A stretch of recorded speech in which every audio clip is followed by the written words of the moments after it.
Captain's Log, Stardate 11601.29, Assignment Earth. A mysterious object from a Class M planet in the Alpha Quadrant is being transported by shuttlecraft. An interstellar time traveler, it brings a message of hope to all humanoid species. What's inside this crate is taking us where no man or woman has gone before. Because this is Captain Kirk's command chair. That's right, the original prop chair from the bridge of the original groundbreaking series. Mr. Chekhov, resume original course, warp factor 2. Warp factor 2, sir. Energize. 50 years after the first voyage of the Starship Enterprise, Star Trek is a pop culture phenomenon that changed the course of history. It was just a kissing scene. Faces unstunned. Star Trek is part of our cultural DNA. With the coolest props. This is a tricorder. And mind-blowing science. Our playbook is basically the first season of Star Trek. Back to Enterprise. It invented the world in which we live. We're making the Star Trek universe happen. And 50 years on, Star Trek is still inventing the future. Explore strange new worlds. Fascinating.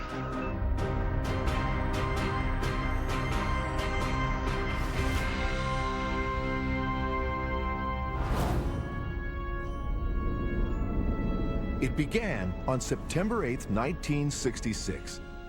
Created by Gene Roddenberry, the original series of Star Trek has inspired another 6 TV series and 13 feature films, including the latest in the rebooted franchise. Really want to head back out there, huh? Carl Urban plays the new Bones McCoy. Part of what was so appealing about Star Trek back then is what is appealing about it today. Dazzling display of logic. You didn't think I had it in me, did you, Spock? No, sir. It's about this family, this dysfunctional family in space that don't always get on but have to work together. I like them better than I like you. Simon Pegg is co-writer of Star Trek Beyond and the new Scotty. Star Trek is the one shining light which says, no, we're not going to destroy ourselves. We're going to continue and we're going to move out into the galaxy and be really handsome.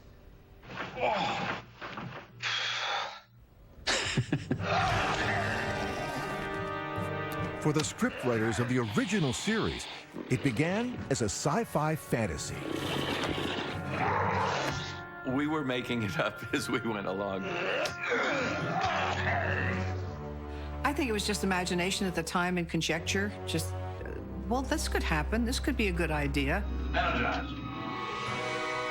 And everybody was saying, well, what will we do in the 23rd century? How will it look? And so they were having this great time inventing the 23rd century. And this insane torture chamber.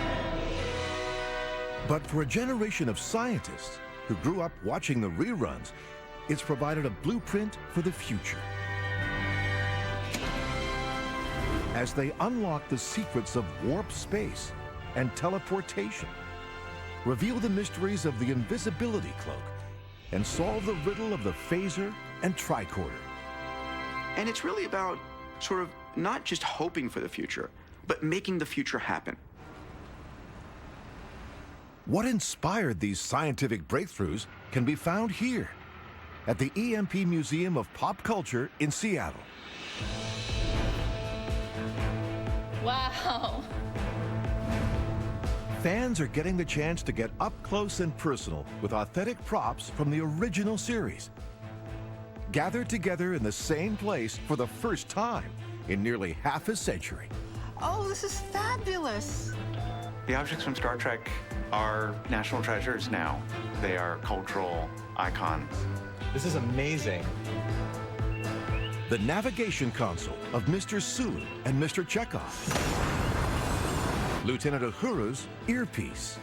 Dr. McCoy's tricorder, Mr. Spock's tunic, the phaser, the communicator, and at the heart of it all, the mother of all iconic props.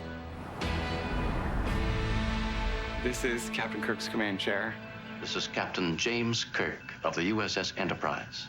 This is the heart of it all. This is where Kirk sits and guides his ship, guides his crew.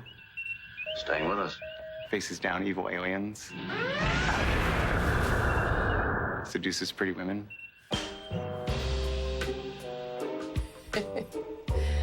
His relationship with women was something that I wouldn't always expect to be what happens with a captain.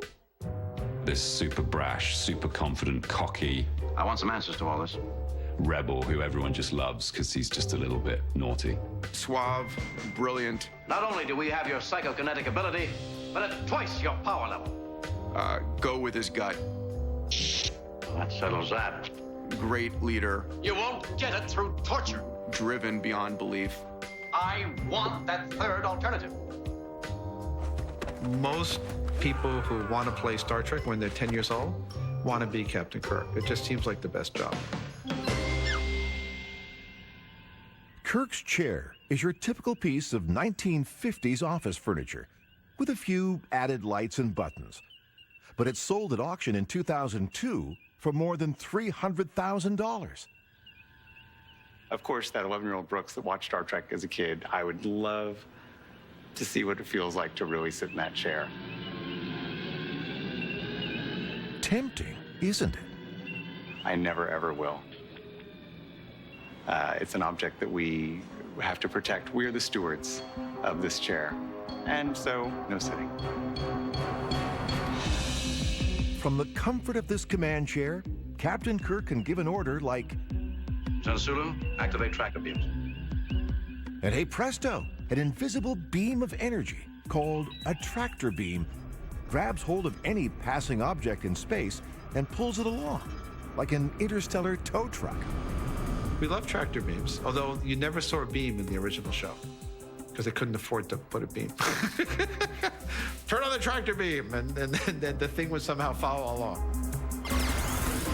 There's some light, but not. Physics professor David Greer is making his own tractor beam in his lab at New York University, using beams of light in the form of high-energy lasers.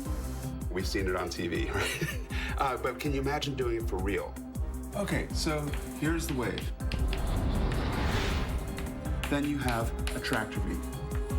Having figured out the equation for a tractor beam,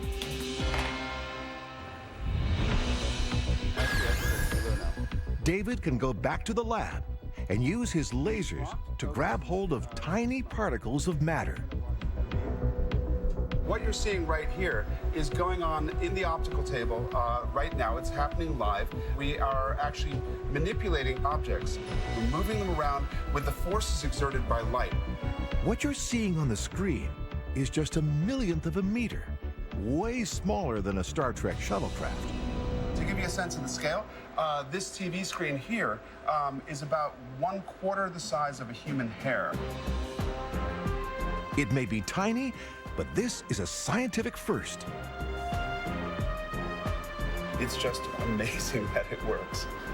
From the equations to the TV screen.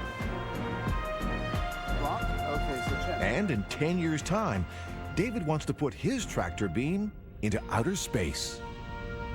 One application, early application for tractor beams would be to put it on the space station, beam it into space, and just keep pulling back the material, keep analyzing it, keep pulling back.